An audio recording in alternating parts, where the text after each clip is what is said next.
Hello and welcome to another episode of On The Topic. This week I'm taking pills and I am getting super intelligent. I'm Max. And I'm eating marmalade sandwiches. I'm Dan. You got a hat on? I might do. Clutching a suitcase? Yeah, absolutely. And Aunt Lucy's come to visit? Yeah. It's a banger.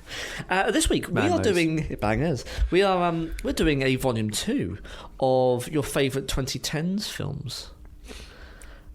We just, I guess, done a vault, brought volume 1 up to scratch, haven't we? From 6 years ago. Can you Adam and Eve it? I really can't. I mean, I know that we've done a couple of these decade rundowns since then. I think one of my favourites being, I think it was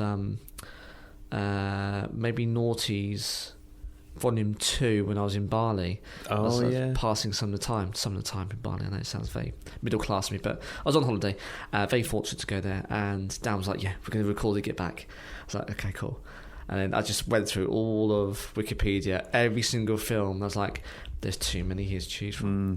That's why we slap a volume on it though, right? Yeah, because actually you can't talk about it all. We're only going to talk about a handful. And actually a couple that I have selected to talk about in this volume were actually honourables I mentioned in the last volume that I had to skip. Because you get through and you go, oh crap, I really want to talk about this film because, you know, it means something to me. Or invariably, as we talk throughout, you know, all the various different episodes behind us, 100 or 180 and more, we important things in your life happen. And you can bookmark when these films are released or when you got them from, you know, the DVD store or Blockbusters or whatever, and you remember and you go, this is when. Yes. Well, I remember going to cinema and this happened. For instance, the 30th anniversary of GoldenEye will forever be embellished in my mind as when there was a bloody sideways storm in Gunwharf. And we were just cowering under some... We were literally cowering in the corner of Gunwharf. This storm was raging across, you know, taking debris and people and farmyard animals. I think even the Spinnaker Tower got swept over that night. So, you know, these... Long story short, the whole point is, you know, these stories, these films are really, really important. And actually, I remarked in the past kind of Vaults episode, I didn't really look at the last decade of films and gone, oh yeah, they're noteworthy, they're particularly great, because, you know, we do talk about nostalgia and we do talk about those things that we look with rose-tinted glasses. And the majority of the films, you know, that we love and we talk about from the 2000s and the 90s and the 80s. We haven't done an 80s, but we should do an 80s one. I'm currently going through an 80s film resurgence at the moment, yeah. Every week I'm watching 2 80s films. Good stuff. I've got kids, so I can't watch it back to back. But no, in this one, you don't really look at the last decade and go, oh yeah, that's fantastic, or that's well known, or that's revered as a fantastic decade for films. But actually there were some really good ones. And yes, not MCU, and there are other types of films that actually I think we should celebrate. And for that reason, I'm actually really looking forward to this episode. This volume 2. I've got 5, and then we've got 3 from the listener. Should we do a quick recap of volume 1? Yeah, good shout. I mean, maybe you should go and have a listen anyway. I mean, it's an episode of its time. They've already listened to, Dan. This has been a couple of weeks later. Yes. Maybe for them. Maybe they've been busy, they've been working, they've been travelling, and they've gone, let's listen to the next episode of OTT. And then they've gone, oh yes, I remember what happened when I last listened to this. See, I'm saving you listening. There you go. Don't give you anything. Just a quick recap. Yes. We had Inception. Oh, so good. Nolan. The Social Network. Yes, I think that has aged pretty well. And, you know, you got Andrew Garfield in that, which I always forget. And Justin Timberlake, fleetingly. Yeah, he was. As he was the owner of MySpace, wasn't he, Tom? Yeah, I mean, Tom never gave me those vibes. I don't think it was particularly well cast. And ironic that he would then go on to own MySpace, and it just fell to a sack of shit.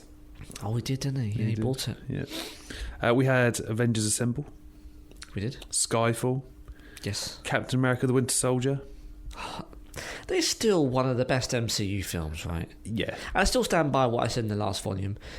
It is a superhero film, but it's a thriller. It's a spy thriller. It's so good.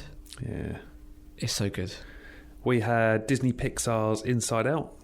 Yes. The Martian, which I actually did watch as a bit of homework in the last couple of years, I want to say. I think you did. It's really good. The soundtrack is absolutely banging. Fantastic. It's so well put together. Matt Damon, Matt Damon. You can't not get away with that. You must hate that. But the fact that he can basically just talk to himself for hours on end, and we still come away going, that was a good film. I mean, there's nothing like it. Yeah. We also had Captain America Civil War and, of course, Avengers Infinity War. Yes. And then the listener got involved. They chose American Sniper. Yes, bleak, but very, very good. Django Unchained, very uncomfortable Tarantino film. Yes. But again, it's Tarantino, so it's clever. Were there any feet in that one, though? There must be. More than likely. Yeah. I'm Dusty sure if we feet. Google it, it'll tell us. Bloody... It's just weird, isn't it? We've often remarked about Tarantino and his obsession with feet. Man, like, we've all got our fetishes, but can you choose one that's not so overt? And in every film. Yeah. There was also American History X. Again, that's hard watching. Hacksaw Ridge. The Irishman. Legend with Tom Hardy, where he played the Cray twins. Oh yeah. I mean, none of these are PG-rated films. No. Get Out. Again. Not watched it. Still haven't watched it. Don't want to watch it. Not your cup of tea. It's uncomfortable. And Dark Knight Rises. There was, I mean, the last decade was literally superhero swamped, would you say? Yeah. I think it was saturated, which obviously then led to Scorsese saying that, we don't want any more and it's too much. I'm not... Again, we won't touch on this too much. I don't think that's wholly unfair to say, and I think Marvel, Disney have responded to that clearly with Phase 6. But I wonder whether they pulled it back enough just to keep us interested. I mean, there's so much hype on Doomsday. It's unreal. And you can't tell me that superhero films, no one wants them anymore. They're dead. People are still interested. I don't care what the internet says. There's always some sort of hatred on the internet for something, isn't there? I respect Scorsese. He's one of the best, but I don't think he's called it on the nose. I think it was waning, but I think the MCU have pulled it back just enough at the brink. But yeah, that was low in the last decade for sure. But shall we get into Volume 2? That was a nice little roundup of Volume 1, but of course that is in the previous episode if you want to go have a listen. Yeah, the link is in the description below. But otherwise, yeah, let's get into it.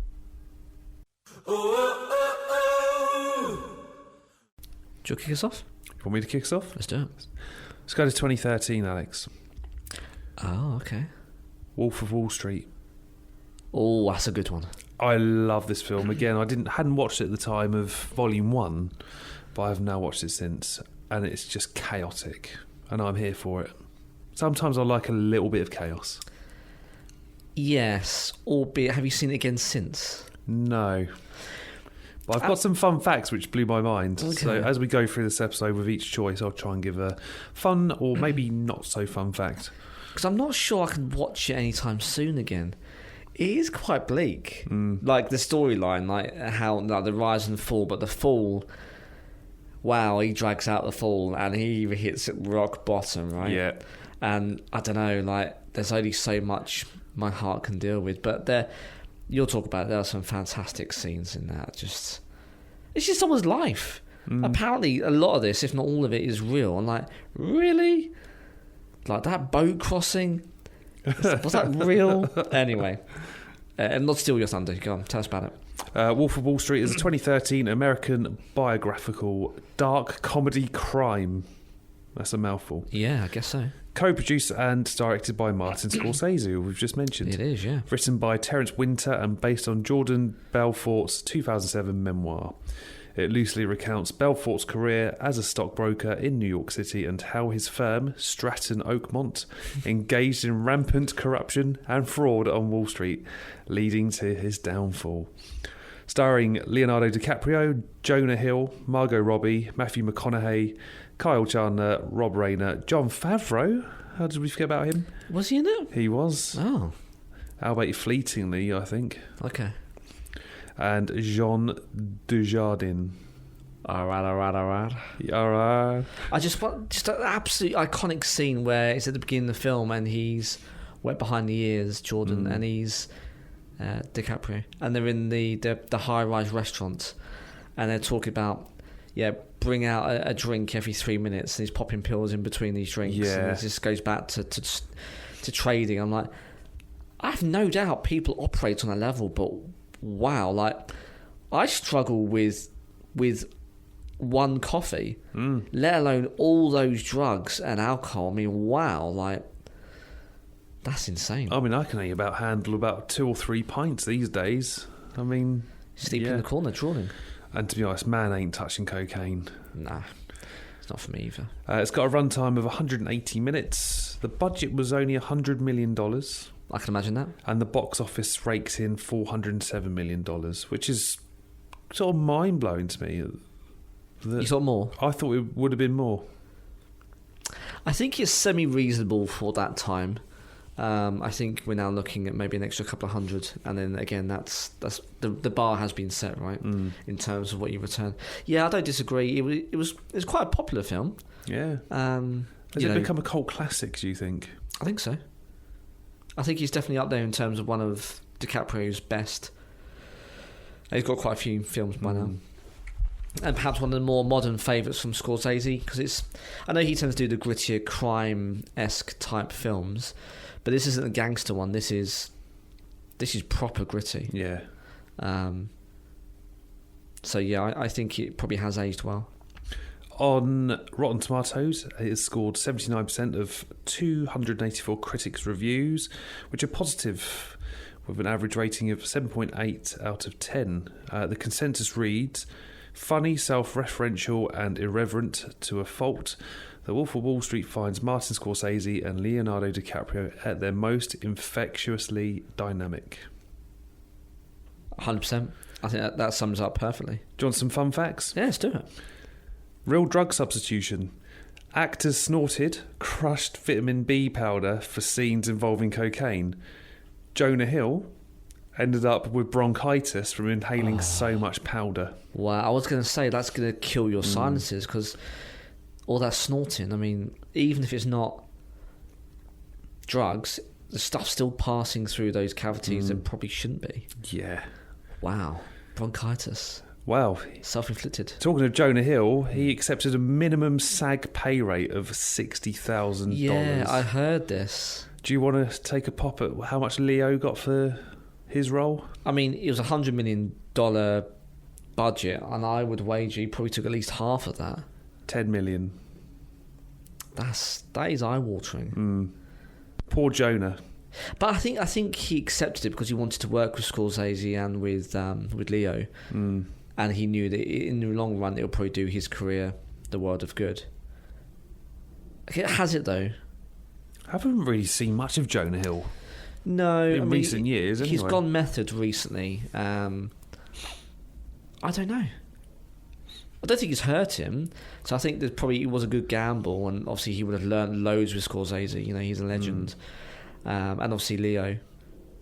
And it's a really good role, but you know, that's not a lot of money. No. And again, Jonah Hill. The fight scene between John Bernthal and Jonah Hill was real, resulting in Hill's prosthetic teeth splitting. Many scenes were heavily improvised, including the chest-thumping chant by Matthew McConaughey. So good. I wonder if the microphone picked that up. It's so good. It's so iconic, and it's infectious. Yeah. You just sit there going, I don't know what's going on here, but this is fantastic. And he's just like chest thump. Is he in the restaurant, or is he downstairs on the shop floor? It's on the shop floor, isn't he? All the other like middle management are all like suddenly getting involved. It's random. It's like a tribal mentality. It's odd but mesmerising. And then Margot Robbie's audition. Robbie admitted to needing 3 shots of tequila to calm her nerves for a nude scene, which she advocated for rather than wearing a bathrobe as initially proposed. She was on a recent episode of Smartless. Okay. And she actually said in her audition she slapped Leo as part of the audition. And then she sort of walked out like, oh no, what did I do? I just slapped Leonardo DiCaprio. And then she literally got to the lift, apparently, took her heels off, and they came out and said, we want you to come back in. Oh, wow. So she thought she was done for. She thought she'd blown it. Yeah. But she got the part. She got summoned back in. Yeah. Oh, it's Margot Robbie again. She's fantastic. She's so talented. She's a beautiful woman. And I have no doubt that we were talking... Huh? It didn't hurt. No. Wow. There you go. It's a fantastic film. Actually, it's been a while before I watch it again, but crikey, yeah. It's there are some fantastic iconic scenes. Even when he's popping the Quaaludes and he's like, oh yeah, I can't remember how many, like, oh yeah, take one, maybe two. And he ends up like necking 4 in half an hour because he doesn't touch him. And he thinks he's travelling home. And in his mind, he's driving in the car, and I think it's a Ferrari, isn't it? Was it Lambo? And he's driving, and he ends up parking outside his house, getting in, and then I think he collapses. Yeah. And then actually what happens is that he's not driving at all, really. He's fumbling around for the keys. he's falling out the car. He's crawling to his front door, and it's like, oh my God, this paralysing set of drugs absolutely messed him up. Scary, isn't it? Well, it is. Scary. It's the power of narcotics. Or, when they're not narcotics, well, I guess they are narcotics of sorts. They're numbing drugs, aren't they? Did enough to mess him up anyway. No. But that was my first one. Fantastic. Good strong one out of the starting gates. Have you got any before 2013, was that? No, I've got my films in chronological order. Okay. So for 2010, I could have had Inception, but we talked about it last week. Toy Story 3.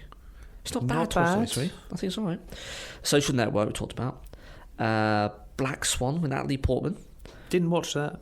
Neither have I. It's a psychological thriller. Quite controversial because, well, it shouldn't be at the time. What was it, a film at the time? I think she had a... call it what it is. I think it was a lesbian encounter, and not many people were expecting it from Natalie Portman. By the way, there's nothing wrong with that. And time has moved on, and it's not really something you talk about these days, is it? No. Well, at least not in our social circles. It just is what it is. It's like people. You don't think about it. But back then it was, obviously for all the wrong reasons. But that was quite a big film back then. Iron Man 2, we talked about in the last episode. I still quite like it. I know it's unpopular opinion, but I think it's still quite good. How to Train Your Dragon. I mean, we were losing our mind over it in Volume 1. I've watched I think I mentioned it recently, the live action. The live action. I think he's almost, if not just as good. The casting is absolutely spot on, and I really enjoyed it. So this isn't like the Disney thing to do where they do a live action and it's just like no. It's for all intents and purposes. I was worried it was going to be exactly like Disney, but it's not. It's really good, so I really enjoyed it. Shutter Island, I think we talked briefly in the last one. Another Leo film. Leo, again, where the rug is pulled from under your feet at the very end of the film, which is absolutely devastating. But for all the right reasons. The King's Speech. Great film. Alice in Wonderland, which I can only assume is the Jet Depp version. Yeah, isn't that a Tim Burton? Yes. His stuff's so weird. But that's why it's so perfect for that film. Yeah. So that's very good. And then Despicable Me, the first one. Take it or leave it. Are you not a fan of the franchise? Not massive. I can watch it, but I think it's very clever. Same. It's not. I don't think it's for us. I don't think it's one of those films that transcends age groups. I think it is primarily for the younger audience. Again, that's okay because it was it is. But it is clever. Didn't have any of those. In 2011, I've got 2. Ooh. But I could have had Harry Potter and the Deathly Hallows Part 2. That wasn't bad. It wasn't bad. Wasn't bad. I don't think they should have spread out over 2 films. We've talked about that before, but anyway, that's fine. Transformers: Dark of the Moon. I think I watched a half an hour and fell asleep. Boring. I got bored of that film. No good. The Hunger Games. I mean, I don't know how all these share. Yeah, share the same timeline. But yeah, it's a good film. I preferred the books. The book's very good. Better. So much better. Well, I think it started to lose my interest after book 4, I think. Oh, there was 4 books. I only read the first 3. What else could we have had? Bridesmaids. Great film. So funny. I think it's relatively underrated. It's not. People do talk positively, but they never talk in the same kind of levels as maybe, I don't know,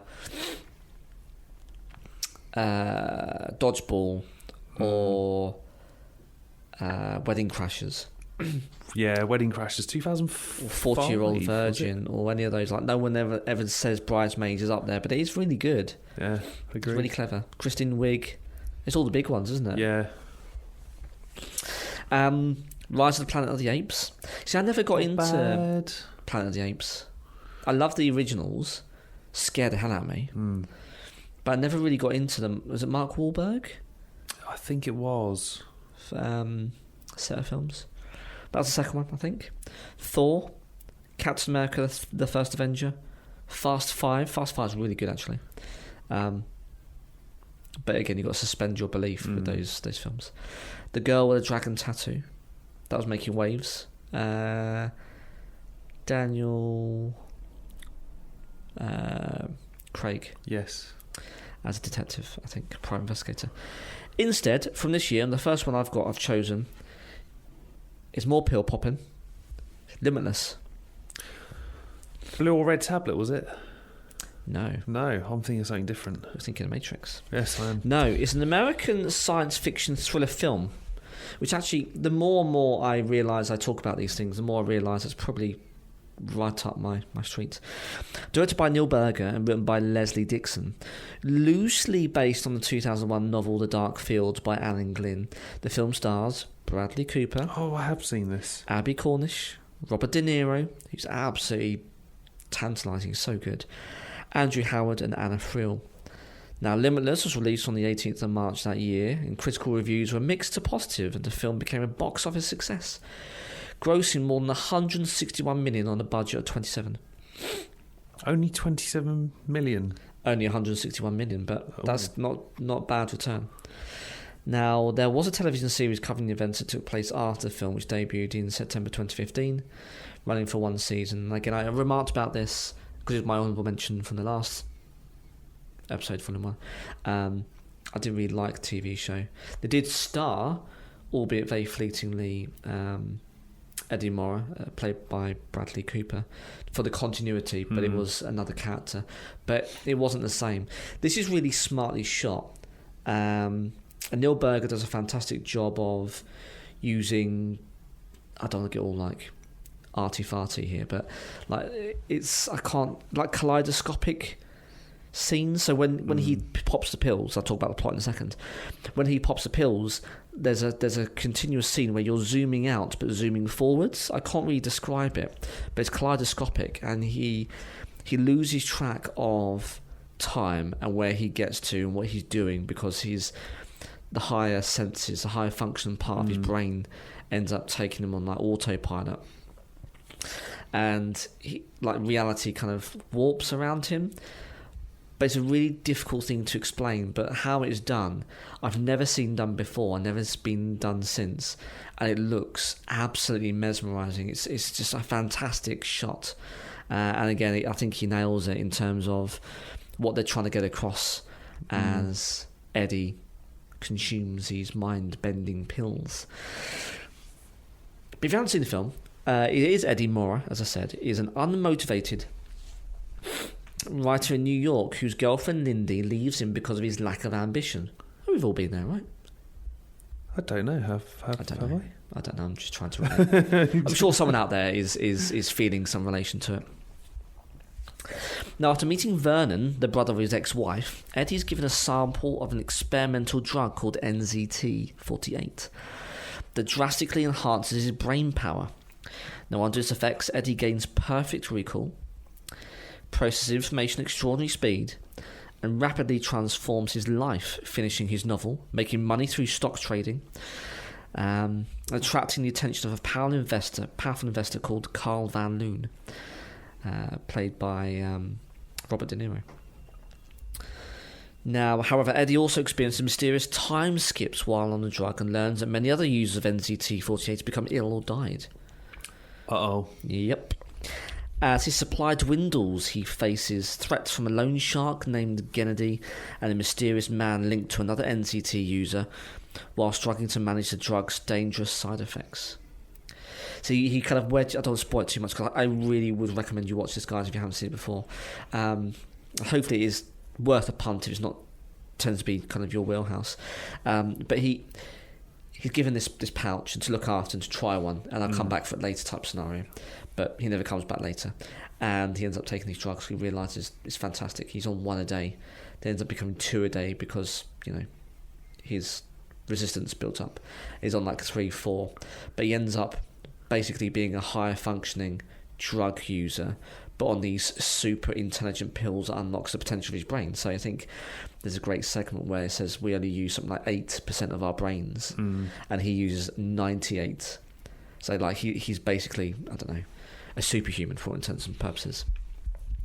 But he kind of gets into a situation where if he comes off it, his body ends up going to rejecting itself because it wants to be using this drug to fuel all the good things, melatonin and the rest of it, and he ends up getting nosebleeds and almost like strokes, and it could kill him. So he's got to keep on taking these drugs, but he's running out. He's got to find more and quickly because everyone else who's been taking it, he soon finds out, have all like carked it because they could never get off it, and it ends up this owing money to these loan sharks and these, I think, nefarious Russians. They're always Russians, aren't they? Yeah. Russian gangsters or Eastern European. And, I mean, other gangsters exist in other parts of the world. Why it's got to be them all the time? But anyway, Eastern European gangs, and he's really wedged into a tight spot of how to get out of this. And actually has to use the final pill that he finds essentially in the back of the sofa to get him out of this almost no-win situation. And it all culminates in this one scene. It's fantastic.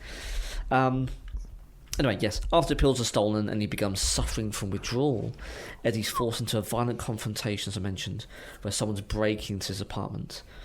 Now, by ingesting the last traces of NCT from someone's bloodstream, and it's really gritty, Eddie regains his enhanced abilities, defeats his enemies, and retrieves his remaining supply. Now, a year later, time progresses, and we've seen enough of the dark and the dingy. Eddie reveals that he has reinvented himself as a successful political figure running for US Senate. When Van Loon offers him a continued supply of NCT in exchange for political influence, Eddie reveals that he's already perfected the drug and freed himself from the side effects while keeping his heightened intelligence. He's turned the tables. As he resumes his relationship with Lindy, subtle hints suggest that his extraordinary mental abilities may still remain. So good. It's a fantastic scene where, again, he's being chased through, it must be Central Park, and he gets split up from his ex-girlfriend, and she finds a pill and he says, take the pill, it's going to save your life. She's like, I don't know what to do. She's on the phone to him. I don't know what to do. He's like, take the pill, it'll be fine. She goes, I don't know. He's like, do it. She pops a pill and she goes into this kind of trance, and I've seen then, her mind's working super speed, and she ends up going, it must be winter, she goes across the ice rink in Central Park, and narrowly missing someone's skating blade, and this guy ends up getting cut to the face because he's chasing after her, and it's obviously it's not believable, but it's a very well choreographed scene. It's really good. Now, critics say a paltry 68%.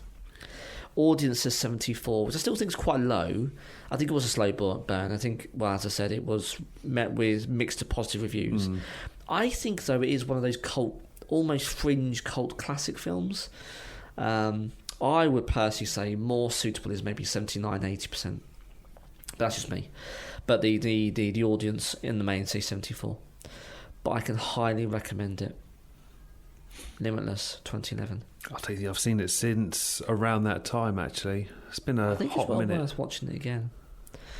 Now, I've got another one, if we're talking chronological, from that year. Should I go on to the other one? Might as well, yeah. Source Code. Jake Gyllenhaal. I think I've seen this one as well. Again, hot minute. It's really good. Again, I talk about this in Noble Mention in the last volume. It's a 2011 science fiction action thriller film directed by Duncan Jones and written by Ben Ripley. Michelle Monaghan, Vera Farmiga and Jeffrey Wright play some supporting roles, whilst Jake Gyllenhaal as a lead character. It had its world premiere on the 11th of March that year at South by Southwest and was released by Summit Entertainment on the 1st of April in North America and Europe. It received positive reviews from critics and was a box office success. Get my teeth in. Ooh. Grossing 147.3 million of the 31.9 to make it. So it made 100 million. Again, we're not talking massive numbers, but return on investment, I guess people were happy with it. And the plot. Captain Colter Stevens, that's a strong name, isn't it? A US Army helicopter pilot suddenly awakens on a Chicago commuter train with no memory of how he arrived there. To everyone around him, he appears to be another man, a teacher named Sean Fentress. A very pretty woman named Christina believes she knew him, or she knows him. Then moments later, the train explodes, killing everyone aboard, and Stevens finds himself in a mysterious capsule communicating by television screen with Air Force officer Colleen Goodwin. He learns he's part of the source code, inverted commas, an experimental program that allows him to relive the final 8 minutes of a train passenger's life using, they say, reconstructed memories. His mission is to repeatedly return to those 8 minutes, so a bit like Groundhog Day, but slightly worse. Identify the bomber and prevent a larger terrorist attack planned for Chicago. So this bomber is essentially done away with a commuter train, hundreds of people on board, everyone perishes, it's horrible. And he's threatened to do it again in Chicago, like a week later. And they've been tasked with going back, using the memories allegedly, and scrubbing someone's life in order to relive those 8 minutes to try and find clues.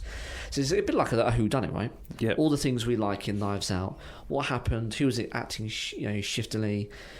But this is almost, it is, because every 8 minutes is all the same 8 minutes, he gets to remember things. So a woman walks past and drops a coffee cup. The first 3 times she splashes the coffee on his shoe. 4th time he moves his shoe and it splashes on his significant other's shoe. Or, I don't know, a case falls off the top. Instead of hitting someone, he grabs it, puts it back. So he can start to guess what's going to happen, manipulate it, but seemingly the end result is always the same. The train explodes. Now, as Stevens repeatedly experienced the same moments, he slowly pieced together clues and discovers that he himself was killed in action months earlier. That's where the plot thickens. With only his brain kept alive to operate the source code. It's really bleak. Like because you're shown almost like a scene where he thinks in his capsule, but actually he's inside his own mind. In reality, he's comatose, and it's essentially just his head and shoulders. Everything else doesn't exist. But they're managing to keep him alive in a state. It's really, really bleak. But anyway, after several failed attempts and dangerous encounters, he identifies the bomber as a terrorist, Derek Frost, and provides information that allows authorities to stop the second attack. So he works it out in the end. He doesn't stop the bombing, but he knows who it is. He identifies him. He follows him through dozens of times. This train exploding. Gives the information to authorities, and then in real time they go and apprehend him before he can cause any more further damage. Boom. Job done. Well done, mate. But before being shut down, Stevens is granted one final return to the train, where he successfully stops the bomb and saves the passengers. Now, when time continues beyond the 8 minutes, Stevens realises the source code has created an alternate timeline in which disaster never occurs, allowing him to begin a new life while revealing the program's true potential. So he embodies someone else, effectively. This is the sad part, I guess. Someone ends up getting taken over because he's been inserted into their body and their memories and their identity, without anyone seemingly knowing. But after the alarm watch goes off, 8 minutes is up, and he's saved the train, everyone lives, they get off at their destination of Chicago, and he's like, this is it. I'm not exiting this program. I'm actually now living. I'm living the life, and I can escape this existence that I have after this horrible accident abroad as a Marine, and he's almost like born again. He's in this branch timeline, and it can be with this new woman who perhaps is of his dreams and live this man's life, and it's bittersweet. But it's a really, really interesting spin on a sci-fi trope, right? It's time loops, and it's alternate realities, and it's murders and whodunits, and I think it's a lovely concoction all in the mix with Jake Gyllenhaal, who is very charismatic, if not somewhat troublesome, I think, or problematic, maybe.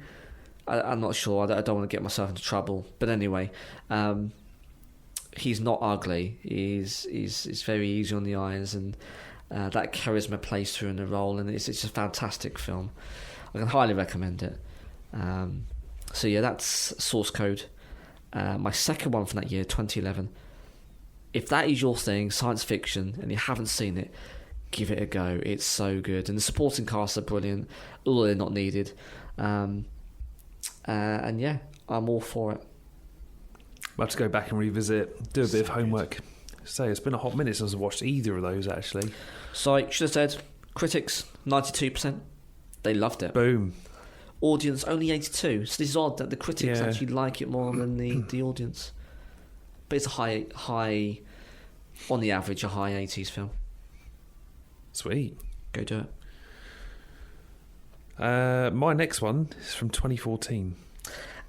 Okay. Guardians of the Galaxy Volume 1. Oh, yeah. So it wouldn't be one of these episodes without an MCU film. This is my only one. But I think you could be excused, because this was entirely new. James Gunn really came out guns blazing, excuse the pun. We had all these big superheroes, right? We had Iron Man, we had Captain America, we had Thor, we've had Hulk, we've had the Avengers assemble, and then you get this fresh new IP, cosmic team, which I think was a real gamble, because everything, I think Thor was somewhat of a gamble, but they pulled it off. I mean, Chris Hemsworth did, let's face it. Yeah. And Tom Hiddleston.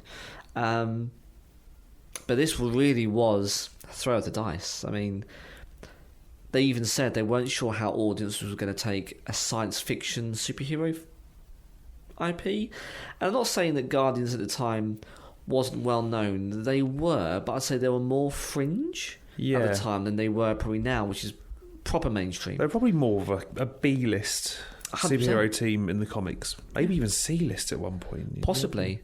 And obviously since then they've enjoyed better storylines and more investment and more airtime. But yeah, I think James Gunn really chose an interesting genre, but well, you'll tell us. And man, did he pull it off with the following two? I mean, Volume 3 is fantastic, which you can obviously listen to our review back in 2023. Oh my God, it's been that long since. Yeah. Well, this is mind-blowing. Guardians of the Galaxy Volume 1 is a 2014 American superhero film based on the Marvel Comics superhero team of the same name, produced by Marvel Studios and distributed by Walt Disney Studios Motion Pictures. It is the 10th film in the MCU. Can you believe it? 10th? I know. Well, what? Where are we? 38? Yeah. 39? I think 39, aren't we? Yeah. Unreal. In the film, Peter Quill, played by Chris Pratt, and a group of extraterrestrial criminals go on the run after stealing a powerful artefact. Directed by, as you mentioned, Alex James Gunn, who wrote the screenplay with Nicole Perlman. It features an ensemble cast of, as I just mentioned, Chris Pratt, Zoe Saldana, Dave Bautista, Vin Diesel, Bradley Cooper, Lee Pace, Michael Rooker, Karen Gillan, Jimon Housu. Okay. Sorry if I've minced that. John C. Reilly, Glenn Close, and Benicio del Toro. That rolls off the tongue. That's a lot of talent. I mean, they are now, but a lot of them are sort of relatively unknown, especially Chris Pratt. Yeah, I guess he coming off Parks and Rec. I mean, they actually wrote into Parks and Rec of him going away to London to train for the police. And of course... he filmed this, did he? And he was filming this, so he wow. disappears for a few episodes. But of course, at the time, not to body shame, but he had a dad bod. Yeah, who doesn't? And then he came back, and you see him in Guardians. He's absolutely jacked. Because it had to make sense. He couldn't just disappear for a little bit and then come back into Parks and Rec and hey, where'd you looks get that? different. How did you get buff? Yeah. Got to explain it somehow. Yeah, very clever. Running time of 122 minutes. Budget, 232.3 million gross, although the net was $195.9 million. Box office, it made a staggering 773.4 million. Yeah, big. Rotten Tomatoes reported an approval rating of 91% with an average score of 7.8 out of 10 based on 337 reviews. The consensus reads Guardians of the Galaxy is just as irreverent as fans of the frequently zany Marvel comic would expect, as well as funny, thrilling, full of heart and packed with visual splendour. And how can we not mention the dance-off? Yeah. What's he say? It's a dance-off dummy or something, doesn't he? Dance-off, bro. Yeah, as it's a distraction. And is it Rocket gets is it the gun or something? And shoots Ronan the Destroyer. Yeah. It's so good. Like all of it, it's that's in the main star of these films, and it's probably the hallmark of a James Gunn film is the music. Yeah, he does it in Superman. I'm not sure if you've seen the I latest still haven't Superman. seen it. It's on my list. It's okay. Not great in my opinion, but it's okay. But again, the music's quite present there, and it's so well chosen, so off the wall, but works so well with the choreography. And this film, I mean, you've got is it Blue Suede who opens the film as he's kicking around this desert planet and he's this old civilization, and he's kicking these little reptiles and picking them up and singing into like a microphone, and as he's listening to his tape machine. It's so clever. All of the music they've chosen, Cherry Bomb, again, where they're in the Milano and they're having the dogfight. It's so well thought out, and the production value on it is second to none. And I think that's why it was so well received, because it had to be zany, it had to be out there, because science fiction's such a tough thing to sell to people when you're talking about a guy who's been frozen in the ice and then he's kicking butt in New York in modern times, and you've got a man who talks funny, but he's in modern day southern America, not South America, but southern North America, the southern states, in a dust bowl, and he's got beautiful Natalie Portman, and he's fighting against some kind of cyborg. All these things you can kind of go, okay, fine, it's a superhero film, but to go proper full sci-fi with aliens and lasers, laser guns, and spaceships and all that, you have to go full tilt. And the music just was absolutely perfect. It riffed off it amazingly. Like even the prison where you've got all the different aliens and creatures in there. It's so well thought out. And the comedy, with Rocket mouthing off every 2 minutes, and then Star-Lord runs off and gets this prosthetic leg, and comes back and says, "Here you go. What do you need this for?" Rocket's like, "Don't know, just thought it'd be funny." And it was just very well timed comedy, and it was such a good film. It is such a good film. Want some fun facts? Yeah, please. Improvised scenes. The iconic scene where Peter Quill drops the orb was not scripted. Yeah, I know. Chris Pratt dropped it by accident but stayed in character. The middle finger gesture to the Nova Corps was also improvised. Oh yeah, when he's getting booked in. Well, yeah.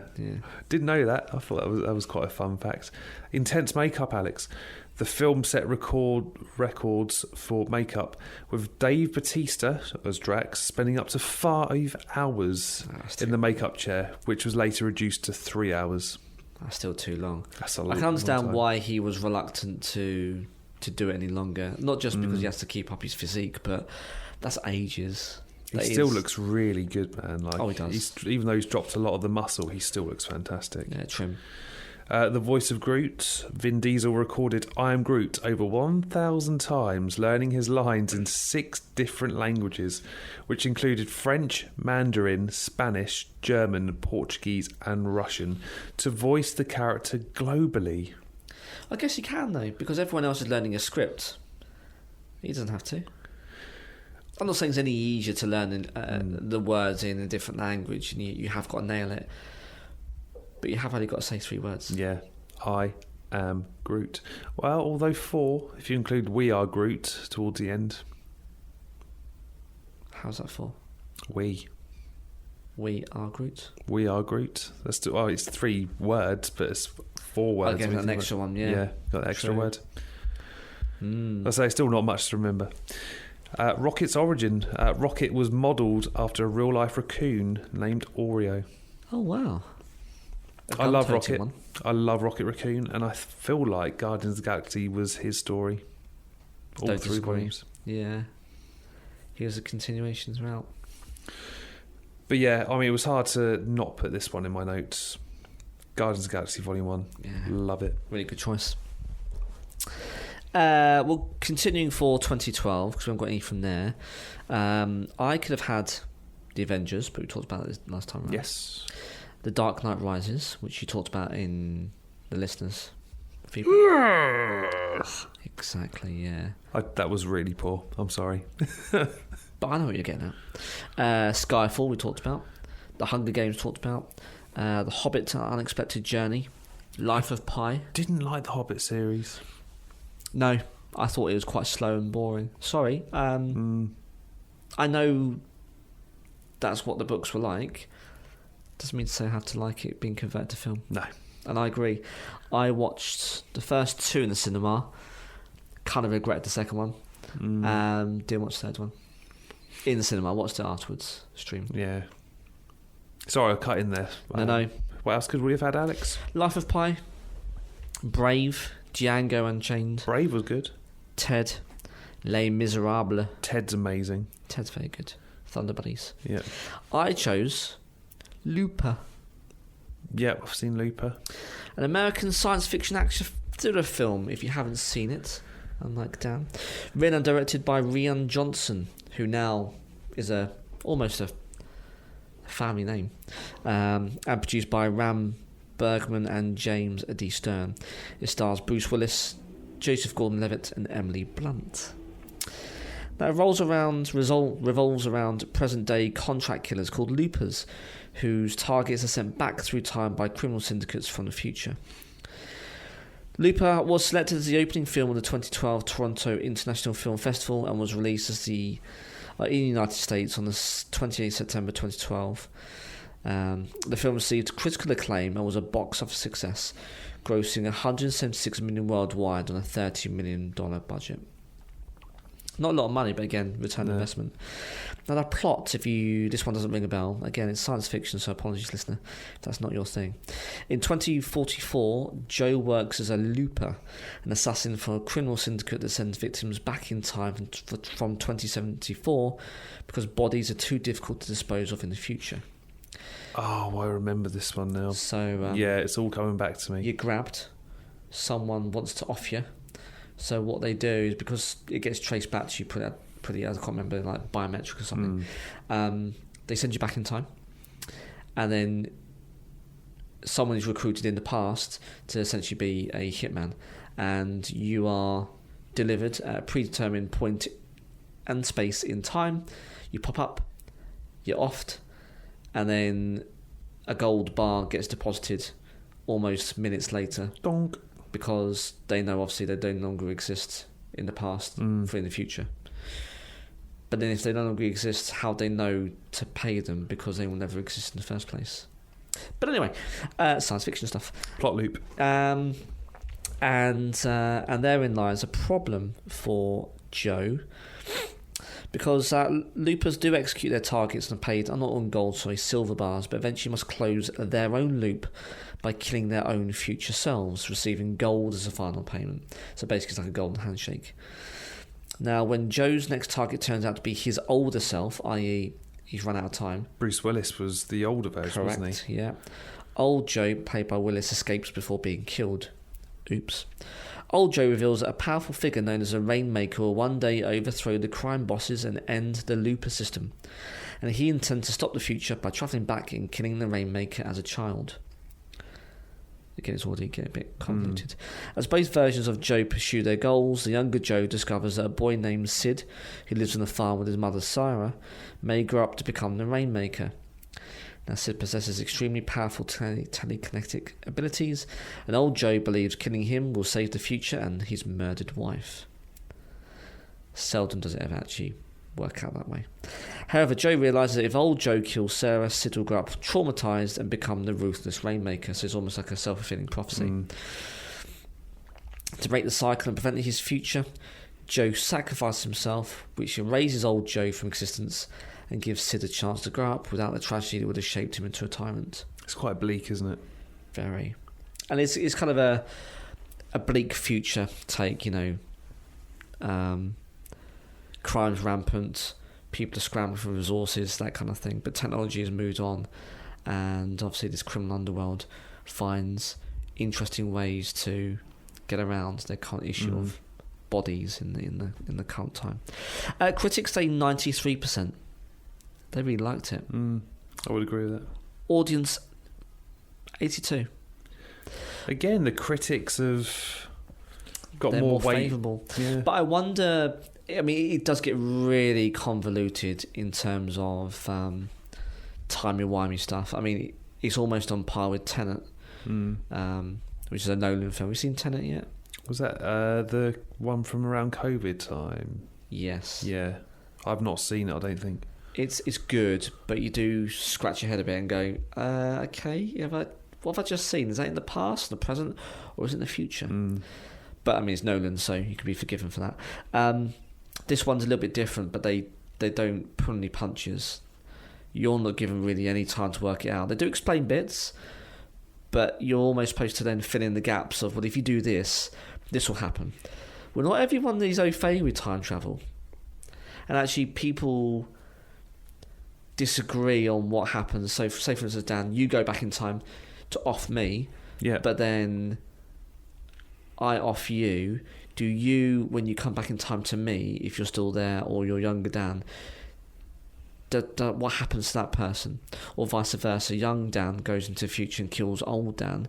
Do you kill yourself? It's a grandfather paradox. Well, not everyone kind of knows that, and so it's very difficult to get your head around. By the way, I'm not diminishing anyone's intelligence or anything like that. I'm just saying they are quite complex theories anyway, and they are theoretical. We don't, as far as we know, we haven't time travelled yet. And you've got to have a basis and an understanding going into this film. So I wonder if it kind of alienates people. And it is an action film, but it's more of a gangster film with emotion and science. And that doesn't tend to be something that people look forward to watching. They like the action, like to move on, not ponder whether actually the person's dead or not in this timeline and on. So I don't know, maybe that's it. But I liked it. I enjoyed it. I think it's noteworthy. So for that reason, I've chosen Looper in 2012. 2017 now for me, Alex. Oh, yeah. Kong, Skull Island. Now, this was homework for me, and I did watch it, and I unexpectedly really enjoyed it. It's very good. I'm quite glad that I saw it on the big screen, but then my other half likes T-Heads. Oh, yes, of course. So that's why we had to... I mean, he's very good in it. He is. Good. Kong Skull Island is a 2017 American monster film directed by Jordan Vogt Roberts. It is a reboot of the King Kong franchise and the second film in the MonsterVerse franchise. In the film, a team of scientists and Vietnam War soldiers in the year 1973 travel to an uncharted Skull Island and encounter many of the island's monsters, including the mighty Kong. Yes. So many big monsters, and there is one that almost looks like long bamboo sticks. Oh, it's freaky. And then it sort of like just moves and then just like skewers people. Skewers someone, and I was like, oh, because they don't realise, do they? They go through these I guess bamboo forests, but they don't have any leaves. I think. No, I think they bamboo? are leafless. Yeah, and then suddenly it starts moving and you don't know what's a bamboo shoot and what isn't, and you end up just getting impaled. It makes you realise just how dangerous that island is, because there was just monsters around every damn corner, and you don't even know. I wonder if Jurassic World Rebirth took a bit of influence from that. Oh, good shout, actually. Yeah, you're right. There might be something in that. But yeah, that island was fucking dangerous. Yeah, no way I'll be going there for my my holidays. Starring Tom Hiddleston, Samuel L. Jackson, John Goodman, Brie Larson, Jing Tian, Toby Kebbell, John Ortiz, Corey Hawkins, Jason Mitchell, Shea Wiggum, Thomas Mann, Terry Notary, and John C. Reilly. There he is again, John C. Reilly. He gets in all of these films, doesn't he? A runtime of 118 minutes. Now, its budget was 185 million, and at the box office it raked in 568.7 million. Kong Skull Island received generally positive reviews from critics. On review aggregator website Rotten Tomatoes, 76% of 392 critics' reviews are positive, with an average rating of 6.5 out of 10. The website's consensus reads, offering exhilarating eye candy, solid acting, and a fast-paced story, Kong Skull Island earns its spot in the movie monsters mythos without ever matching up to the classic original. And do you know what? I thought it was better than the 2014 Godzilla. Same. Way better. I can't put my finger on it because yes, these people go into this island and travel through treacherous waters and jungle to find this fabled mountain range and find Kong. Samuel Jackson's a baddie in it, isn't he? He is, yeah. He's I think he really torches good. the island. Yeah, blazes it. And of course, Kong gets scorch marks. You can see the fur burning on him. It's really well made. So well done. Yeah, but I think the cast, oddly, were perfect, and they all pulled out the stops. And yeah, just Samuel Jackson playing the baddie was phenomenal. And Tom Hiddleston isn't the weedy, kind of geeky man you expect. No. He steps up. He really does. Do you want some fun facts? Yeah. Massive scale at 100 feet tall. This version of Kong is over twice as tall as Peter Jackson's 2005 version, which was roughly 25 foot. I mean, that film was so slow, though, 2005. Yeah. Is that the one with Jack Black in it? Yeah. Like, at the end, you're like, just scale the building, man. Like, get on with it. Director Jordan Vogt Roberts cited the video game Shadow of the Colossus as a major influence on the look and movement of Kong. I haven't played it, but I've heard good things about it. And the original cut, the first cut of the movie, was over 3 hours long before being trimmed to its 1 hour and 58 minutes runtime, which is insane. Yeah. I would mind seeing a director's cut of that, actually. I think more is better, probably, in that. Unless, of course, that was a lot of gumph, in which case probably not. But I don't mind the idea of seeing more of it. I really enjoyed what he built. But yeah, it was very good. They did have the cutscene at the end where they teased Godzilla, but you didn't really get much from it after that. We've had Godzilla versus Kong, but not within that time period of the 70s. It was fast forward to the future. But I've got another film from 2017, Alex. Oh, yeah? I've already mentioned him. Paddington 2. Oh, it's such a good film. It's so wonderful. And I only saw this, must have been just over a year ago. It was just after my granddad had passed away. Okay. So feeling a bit down in the dumps or whatever. My mistress and her mum were like, should we watch Paddington? So we watched Paddington 1 and 2 back to back. Wonderful films. I didn't expect to enjoy them as much as I did. Yeah. It's just so heartwarming and family friendly. I think when it first came out, it was Christmas time, and we put my son to bed before my daughter. Put my son to bed, and got the box of chocolates out. And I must have been tired. He must have been quite young at the time, so I hadn't got a lot of sleep. And put a film on, and got to the end, and Aunt Lucy is at the door. There's anticipation. He runs down the steps. Is Aunt Lucy here? Door opens. She stood there, I shit you not, I was in floods of tears. You know, a grown man sobbing, and my wife just turns to me like, "Are you crying?" I was like, "Are you crying? No, don't look at me. Stop looking at me."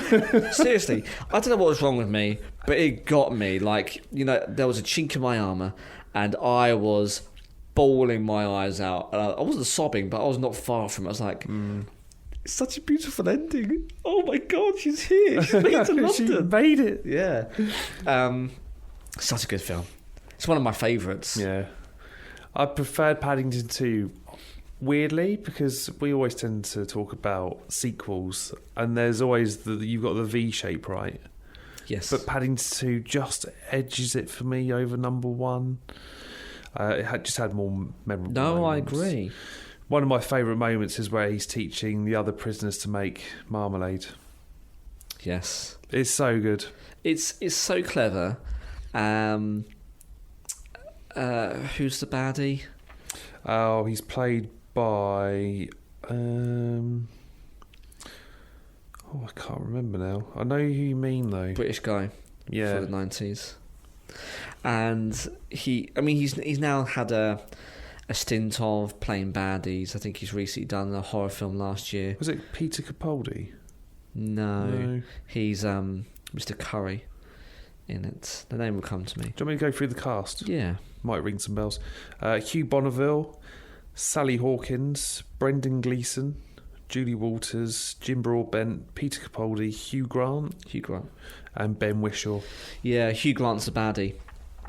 And again, he's very charming, and you know, people probably find him as the hopeless romantic from the 90s. You know, 4 Weddings and Notting Hill, Bridget. So him playing kind of a camped up baddie, but he plays it so well, Dan, doesn't he? Like, you just watch him go, I'm just mesmerised by this guy who is oozing charisma, and it's almost theatrical baddiness. You know what I mean? Like, it is quite camped up, and it's very overt, but it's all of it is just so well put together, but still retaining all the good things, as you say, that we enjoyed in the first film. And that was a tall order, right? Because you have Nicole Kidman kicking around the British Museum, which is again an iconic. And you go, how do you best that? Well, you get a treasure hunt effectively across the whole of London from this magical book, which Paddington wants to buy, and he's very charmingly gone round the houses, washing windows and doing all these chores to build up money. For it to be plucked away and ends up getting framed for it being stolen from the shop, from Mr. Gruber's shop, yes. Friend of all.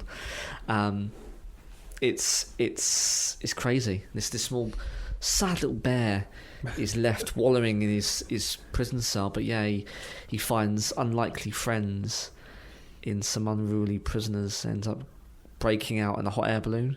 Yeah, he does. Then going on a chase on a train. It's just about believable in the world of Paddington. So I see the very end where Aunt Lucy ends up arriving in London. It's got a runtime of 104 minutes. Budget was $40 million, and at the box office it brought in $290.1 million. On review aggregator Rotten Tomatoes, Paddington 2 has an approval rating of 99%. Yeah, it's near perfect. Based on 253 reviews with an average rating of 8.7 out of 10. The consensus reads, Paddington 2 honours its star's rich legacy with a sweet-natured sequel whose adorable visuals are matched by a story perfectly balanced between heartwarming, family fare and purely enjoyable all ages adventure. As you've just mentioned, Alex, you were blubbering your eyes out at the end. Oh man, that was a mess. Gets you in the feels though, right? It really does. But that's a credit though to Ben Whishaw, right? Like, his voice is just absolutely perfect for this animated bear. It's just wonderful. It's one of my favourite films. It's so well done. It's brilliant. A couple of fun, or maybe not so fun facts. So author Michael Bond, who created Paddington, passed away on the last day of filming. Oh man. Yeah, that's a shame. The release date coincidence. The film was released in the UK on November the 10th, 2017, which is also lead actor Hugh Bonneville's birthday. Ah. There you go. So that was my penultimate choice, Paddington 2. Interesting fun fact. I didn't do it. But our radio station interviewed him last year. Did you? Yeah, he was performing at Chichester Festival Theatre, and he just popped round in, the corner from the hospital. around the back. Yeah, and he popped in and was interviewed by Jackie and Pete. Amazing. Pat is a nice guy, as you'd expect. Why would he not be? But I mean, to pop in though and lend some time, it's about an hour and a bit to hospital radio. I mean, what a legend! That's amazing. He could have been in his trailer, swigging on some fine wine, some grapes, whatever he has in his green room. I reckon he's a bit of a whiskey guy. I think so. Like an actual connoisseur. Yeah. Got the cognac out. Yeah. Good stuff. Yeah. So there we go. That wraps up for 2017. We're going to skip a couple of years, for me at least anyway, and go to 2014. You mentioned Guardians of the Galaxy. Could have chosen Interstellar. Yeah. We'll talk about that in a bit, no doubt. Captain America the Winter Soldier, we talked about in the last one. Lego Movie. Quite good. Not bad. Chris Pratt was the voice in that one. Yes. The Hobbit, The Battle of the Five Armies. Get in the bin. Gone Girl, which is absolutely savage. Bleak. Then who went out with J-Lo, Affleck. Yes. X-Men Days of Future Past. No. Could have been Can't better. do it.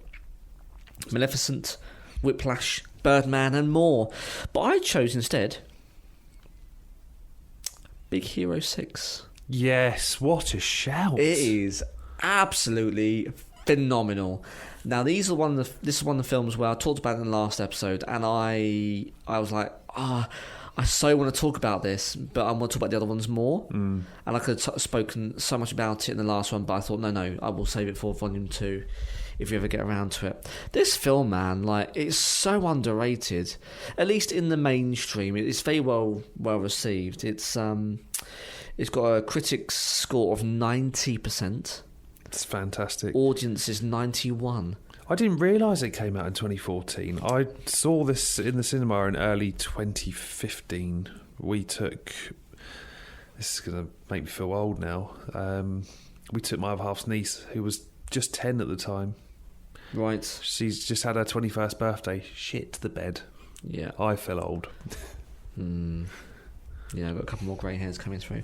But if you haven't seen it, listener, I mean, you're missing out on... It is a Marvel film, but it's not. Yeah. And it's set in the future. Let me explain. It's a 2014 American animated superhero film loosely based on the superhero team from Marvel Comics. Now produced by Walt Disney Animation Studios, it was directed by Don Hall and Chris Williams and written by Jordan Roberts, Robert L. Baird and Daniel Gerson. And it stars the voices of Scott Adsit, Ryan Potter, Daniel Henney, TJ Miller, Jamie Chung, Damon Wayans Jr., Genesis Rodriguez, James Cromwell, Maya Rudolph and Alan Tudyk. The only one I recognise there still is Alan Tudyk. Now, in the films tell the story of Hiro Hamada, a young robotics prodigy, and Baymax, a healthcare robot invented by his late older brother Tadashi. They form a superhero team to combat a masked supervillain responsible for Tadashi's death. Big Hero 6 debuted on the 27th of Tokyo International Film Festival on the 23rd of October 2014. So yeah, you would have seen it a couple of months later in the cinema in 2015. Released in the United States on the 7th of November.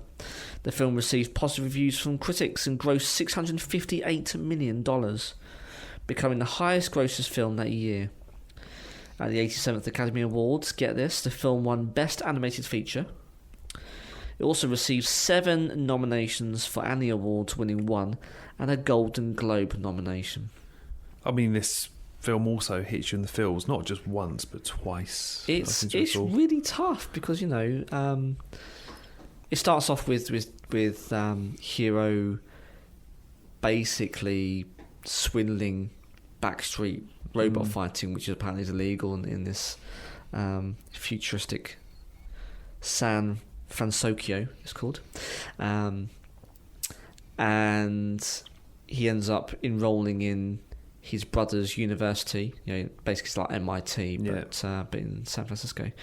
and his brother perishes in a fire. Does. And it's bleak, he's trying to save him and he explodes, and it's this masked guy who ends up fleeing the scene, and he vows to turn what was his brother's invention, Baymax, which is a very soft, cuddly, life-saving, squiddly machine, into a butt-kicking, jetpack shooting monstrosity.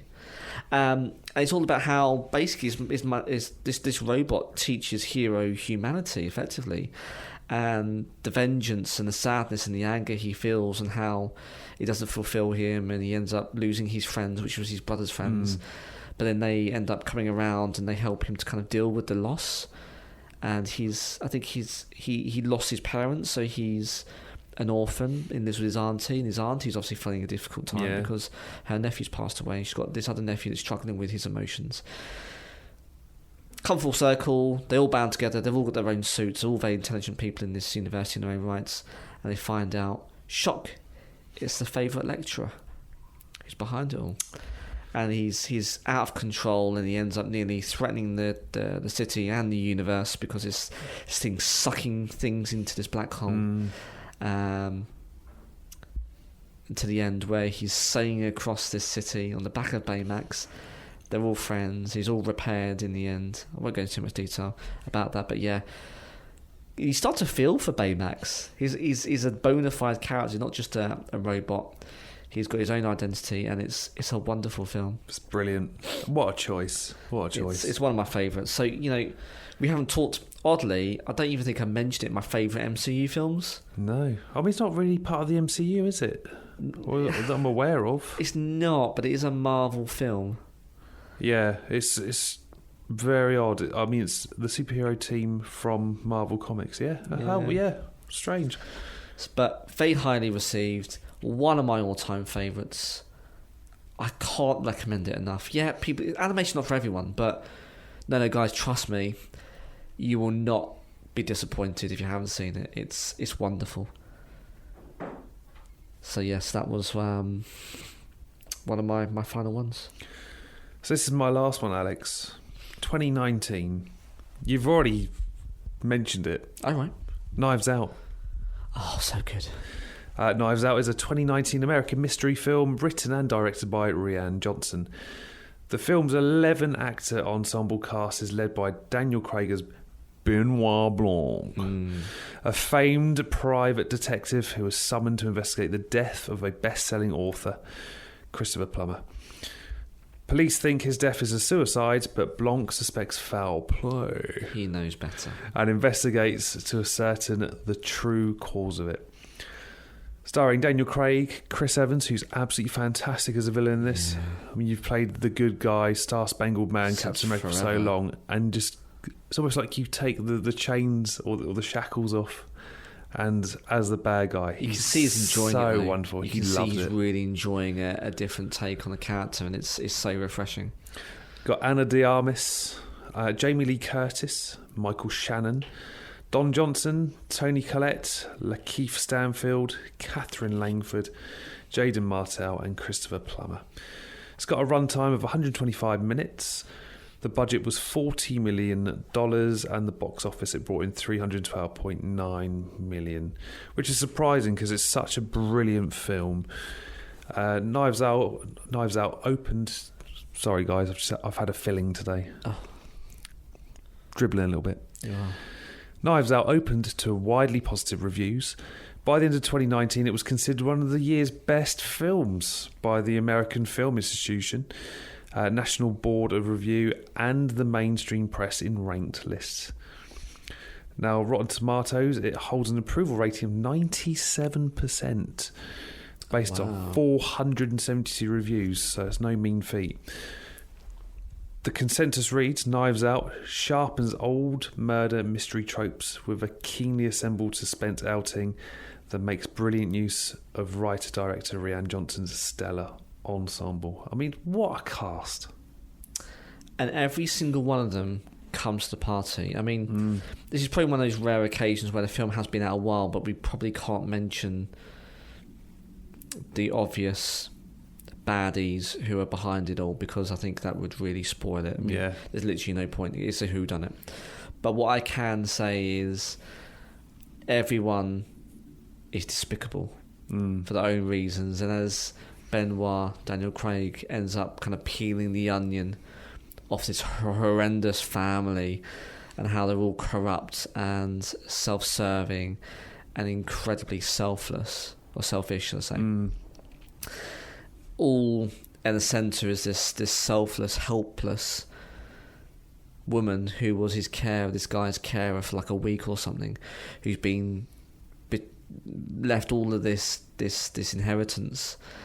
It's just such a wonderful, well thought out story. It's fantastic. I like how it doesn't give much away at the end either. No. They're all outside the house. Ana de Armas is on the balcony, and they're going, "Come on, please give us some of the riches." And we don't find out. And we will never find out, because Rian Johnson doesn't want to bring back any previous cast members for future films. And I get it. I 100%. I think that you'll take away something of us building identity around these individuals. I'm just trying to remember who wrote Poirot, because it's got that sort of element. Agatha Christie, no? Agatha Christie, yes. A very Agatha Christie-esque. But all for the right bit reasons. Of comedy, though. Yeah, very dark comedy. I mean, for all the right reasons. Some people might go, "Oh, Agatha Christie, you know, she has a certain temperament or a certain vibe." Yes, but all those good things dialed up. I think you've hit the nail on the head. Yeah, it's brilliant. A couple of fun facts for you, Alex. Daniel Craig was only able to play Benoit Blanc because of a delay in filming James Bond, which opened up a 3-month window in his schedule. Lucky him. And finally, wardrobe details. Chris Evans' character's famous cream-coloured sweater became a viral sensation after the film's release. Yeah. Did you ever jump on the cream-coloured sweater? But it did look, no, nor did I. Anything that Chris wears looks good in, so... He's a handsome bastard, isn't he? I'm not surprised. Another fun fact, actually. Ana de Armas, we talked about this before. Yes. Before she took the role, she only knew a handful of English words. Yeah, that was in the fun facts, but I'm sure you've mentioned that before. She crammed the English language lessons in 3 months, nailed the casting, took the role, and to where she is now. Wow. Which obviously she's fluent and she's fantastic and she's beautiful and all those other things.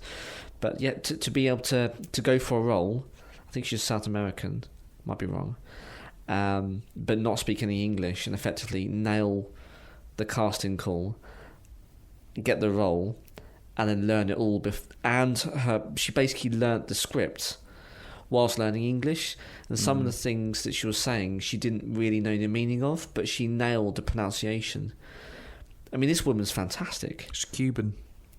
Yeah, there you go. So to be able to do all of that and to execute her lines while not fully understanding the words, phenomenal. Yeah, agreed. Such a fantastic actor, and she's obviously the right choice for this film. She delivers the right amount of backbone but vulnerability. It's entrancing. She has a real innocence about her character. Legitimately. Which is great. Yeah. But yeah, that was my final pick. Knives Out. Really good choice. I still need to see the third one, actually. Dead Men Don't Talk. Yeah. Don't speak. I've seen The Glass Onion. So good. I saw that Glass Onion's alright. This one is brilliant. I'll get on it this weekend. So good. We're going to skip a couple of years. I'm going to finish on 2015. I could add Star Wars: The Force Awakens. Not bad. Alright. It was alright. Avengers: Age of Ultron. Mad Max: Fury Road. Inside Out, we talked about before. The Martian, I spoke about before. Spectre, we spoke about previously. Yep. Really good, solid year. Furious 7, meh. The Revenant, okay. Cinderella, live action. Didn't choose any of those. You chose Jurassic World. Oh, you went for it. I went for you it. went there. Uh-huh. Oh, it is definitely probably the better of the Jurassic World series. Of the reboot. 2015 American science fiction action film. I still still doesn't sit right with me. No. But in absence of knowing what else I'd give it, I guess so. Directed by Colin Trevorrow. I think he does a really good job, actually, of trying to live up to the incredible lofty heights of 93's original. Who co-wrote the screenplay with Rick Jaffa, Amanda Silver and Derek Connolly, from a story by Jaffa and Silver. Now, of course, it is the first instalment of the Jurassic World series and the fourth instalment overall in the Jurassic Park franchise, following, I think, the very humble Jurassic Park 3 back in 2001. It does star an ensemble cast including Chris Pratt, Bryce Dallas Howard, Vincent D'Onofrio, Ty Simpkins, Nick Robertson, the OG Omar Sy, who is underrated, brilliant, phenomenal French actor. I will sing about his praises all the live long day. Why don't people celebrate him enough? B.D. Wong and Irfan Khan. Now, Wong reprised his role from the original Jurassic Park film. Set 22 years after the events of Jurassic Park, the film takes place on the same fictional island of Isla Nublar, located off the Pacific coast of Costa Rica. Now, a successful theme park of cloned dinosaurs, dubbed Jurassic World, has operated on the island for years, bringing John Hammond's dream to fruition. Finally. The park, though, plunged into chaos when a transgenic dinosaur escapes from its enclosure and goes on the rampage. This is a real fuck around and find out moment. They thought they got away with it, but life finds a way. It really does. And it bites you in the arse, or picks you up by its claws and drops you into Mosasaurus enclosure. And then you get devoured. Poor Zara. Universal's Pictures intended to begin production of the fourth Jurassic Park film in 2004 for a mid-2005 release, but the project lingered in development hell while the script underwent several revisions. Now, following a suggestion from executive producer Steven Spielberg, writers Jaffa and Silver explored the idea of a functional dinosaur park. I think that's the only way they could have done it, because there's so many times they've gone to different islands. I mean, they're still doing it, but different islands that have failed, and you have got to, at some point, see success if you're going to do something. So it does make sense. Now, once Trevorrow was hired as director in 2013, he followed the same idea while developing a new script with Connolly. Filming lasted from April to August, which is no mean feat actually, 2014 in Louisiana and Hawaii. Now, like the previous films, the dinosaurs were created by Lucasfilm's Industrial Light and Magic, using CGI, and by Legacy Effects using life-sized animatronics. Production completed in May 2015. Now, it received generally favourable reviews, with some critics considered it to be the best Jurassic Park sequel. On release, it set several box office records, including the largest opening weekend, both domestically and worldwide, and ultimately grossed $1.6 billion worldwide. I can imagine that. Becoming the second highest grossing film of that year, the third highest grossing film of all time, the highest grossing in the Jurassic Park series, and the highest grossing film released by Universal. Just goes to show, nostalgia's a hell of a drug. Yeah, and we're all lapping it up, including me and you. Now, of course, 3 sequels have since been released: Fallen Kingdom in 18, Dominion 22, and were Rebirth last year. We don't talk about Dominion. No.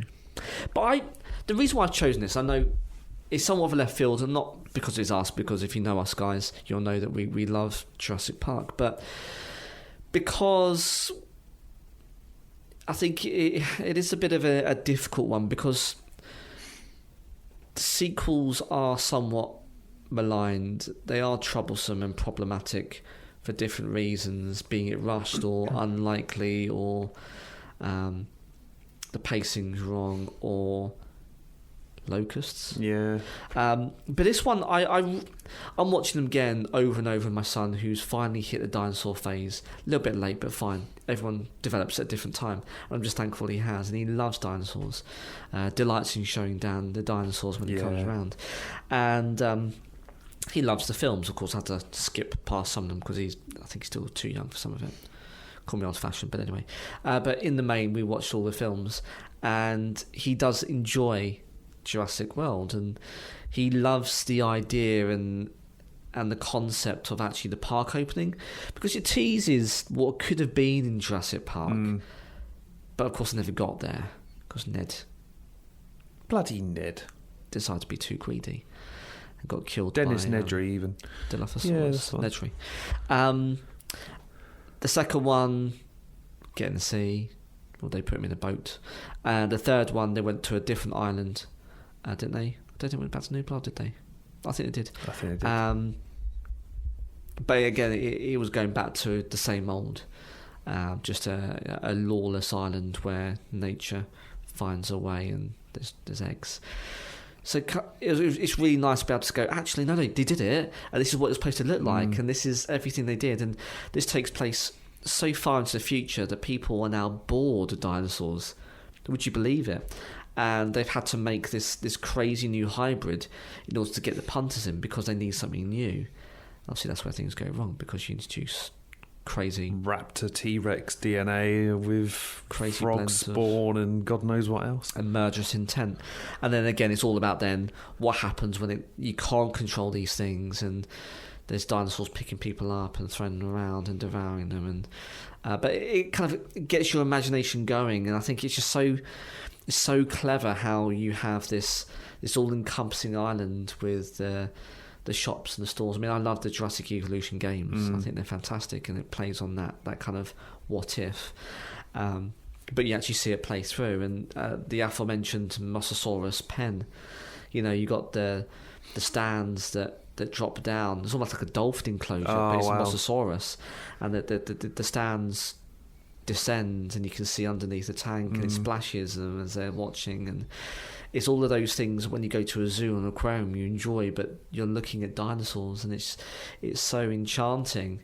How could anyone possibly get bored of it? But yet they do, and they want more, and Pandora's box opened. But it still has the element of horror and suspense. It does. There's this moment where Chris Pratt is underneath the Jeep after the Indominus Rex just escapes. And he, he's pouring gasoline over him to try and cool down. And it's to mask his scent. Yeah, that's it, to mask his scent.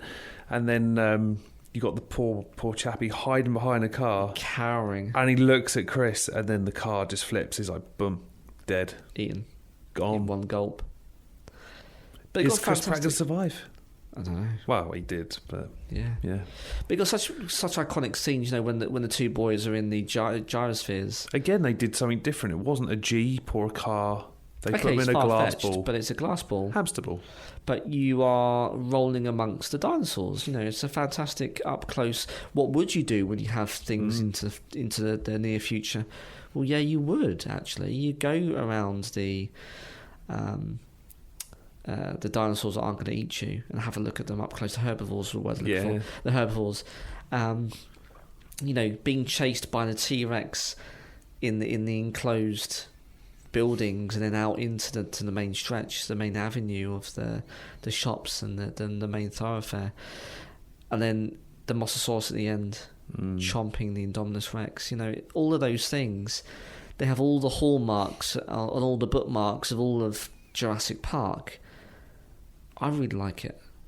I think it's really good. I think they really did a good job. We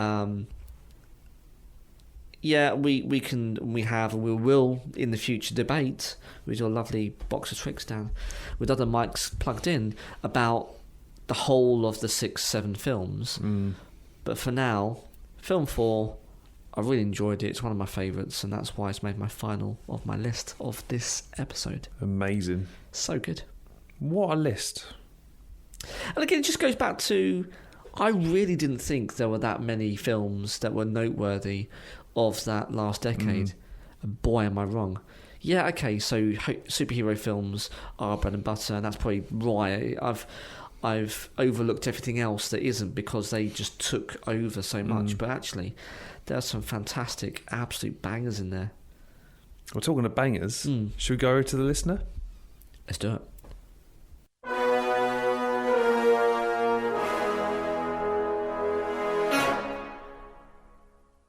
Coming in first, we got Claire. She chose Argo, 2012. Oh, yeah. American historical political espionage drama thriller film directed by, produced by, and starring Ben Affleck. Wow. The screenplay, written by Chris Terrio, was adapted from the 1999 memoir The Master of Disguise by US CIA operative Tony Mendez, and the 2007 Wired article The Great Escape: How the CIA Used a Fake Sci-Fi Flick to Rescue Americans from Tehran. Written by Joshua Behrman. The film deals with the Canadian caper, in which Mendez led the rescue of 6 US diplomats from Tehran, Iran, under the guise of filming a science fiction film during the 1979 to 1981 Iran hostage crisis. The film, which also has Bryan Cranston, Alan Arkin and John Goodman in supporting roles, was released by Warner Brothers Pictures in the United States on October 12th, 2012. It was produced by Affleck, Grant Heslov and George Clooney. Rotten Tomatoes, Alex, it has a critics review of 96%. Oh, wow. With an average rating of 8.4 out of 10. And some of Claire's honourable mentions: Black Panther 2018. So good. Because it was very different. It was pretty much an all-black cast. It's not something we'd ever really seen in film. No. I mean, apart from Martin Freeman, right? Captain America Civil War 2016, one of our favourites. Yeah. Inside Out 2015, which we've mentioned. We have. Logan 2017. She's put genuinely has heart. It's bleak. It's really bleak. I've not seen it since I went to the cinema. It's so difficult, but that's probably why it's so good, right? Yeah. And Mission Impossible Fallout 2018 with Henry Cavill. It's good. It's very good. With his moustache. And his reloading arms. The gun pumps. Yeah. Next up we got Kyle. Interstellar. Very good. Interstellar is a 2014 epic science fiction film directed by Christopher Nolan, who co-wrote the screenplay with his brother Jonathan Nolan. It features an ensemble cast by Matthew McConaughey, there he is again, Anne Hathaway, Jessica Chastain, Bill Irwin, Ellen Burstyn and Michael Caine. Set in a dystopian future where Earth is suffering from catastrophic blight and famine, the film follows a group of astronauts who travel through space in search of a new home for humanity. Rotten Tomatoes 73%, with an average of 7.1 out of 10 from 375 critics. It's a really good choice. It's bleak. Almost foreboding when you realise what those clicks are on the planet's surface. You're like, guys, get off there. Yeah. Like, it's just not worth it. Well, it's tick. Tick. And that's like a year that goes past on Earth. Yeah.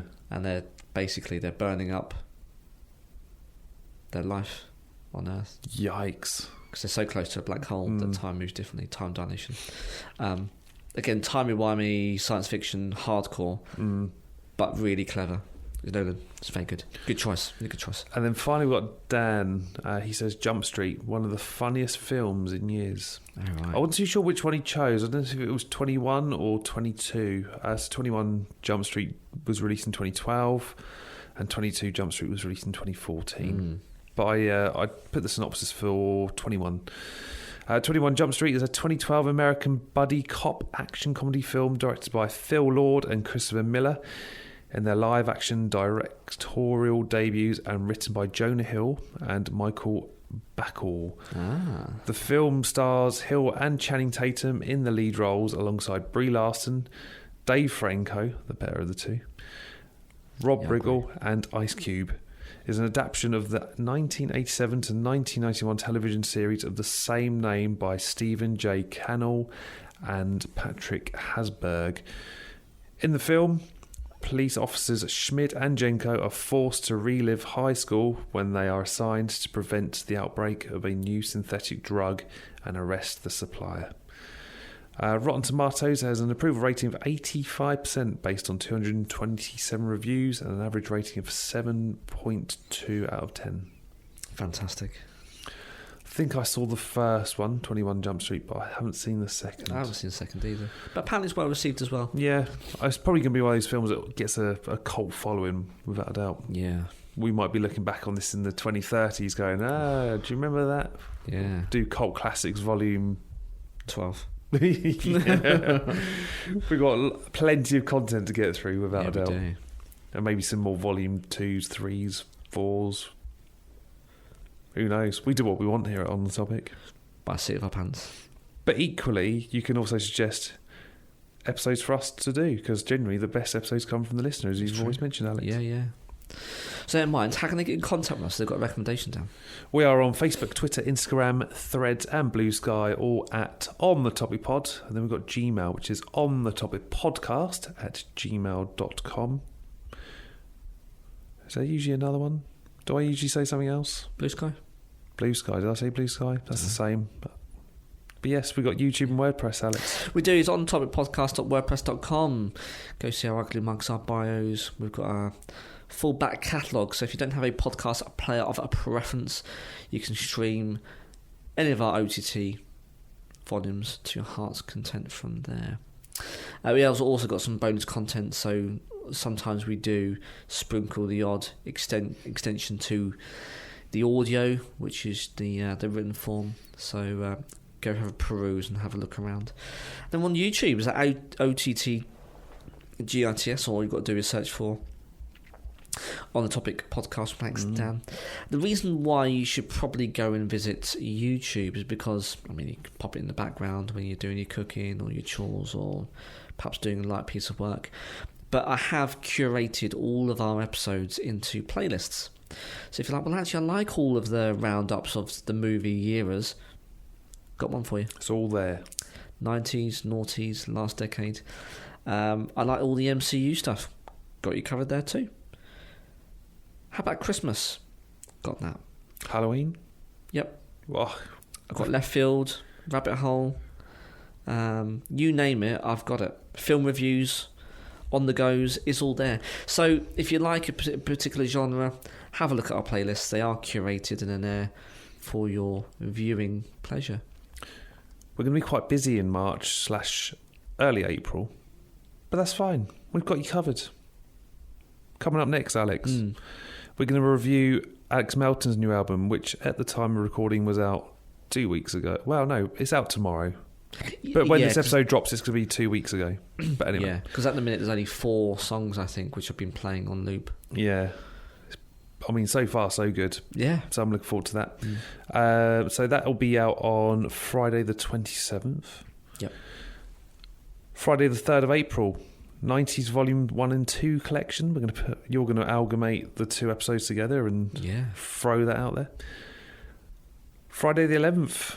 This is going to be a fresh episode, which we'll probably record next week. I don't know. We'll figure it out. Timey-wimey stuff. Timey-wimey stuff. Harry Potter plot holes. Yeah. There's so many. Yeah. And then Friday the 18th, Vault episode. I think we're going to bring it forward, aren't we? Your favourite Harry Potter moments. Yes. And that was a really good long episode. I think it ended up being like nearly 3 hours or something. Yeah. We had your sister-in-law on the show, didn't we? Yeah, I mean, she's an expert. So yeah, that's a really good episode. Done in the studio. The radio studio. It was. Haven't been there for a hot minute. We'll be back there soon enough, don't you worry. Look forward to it. Although we've got the gadget now to record our guests. Wherever you want. This week's magic word, if you're on Spotify, leave a comment. It is marmalade sandwich. Oh, good choice. So, if you're still listening, congratulations. Thank you. While you're there, hit the subscribe button. Please do. It takes 10 seconds. And, comment in the description below. I mean, you're here anyway. Marmalade sandwiches. And you could be our star listener to the episode. We'll give you a shout out. Yes, please. Yeah. Well, I guess that wraps up for this week, Alex. But we've got plenty to look forward to throughout this month. I mean, you're going to Tokyo anyway. I'll be in Poland. Jet setting. Yep. Hopefully. So we're both busy. Yeah. Having a good time. But for another week, I'm off to snort some vitamin B. I've been Dan. And I don't know how I can match that. I'm going back in time to shoot myself and be paid in gold bars. I'm Alex. Oof. We'll see you next time.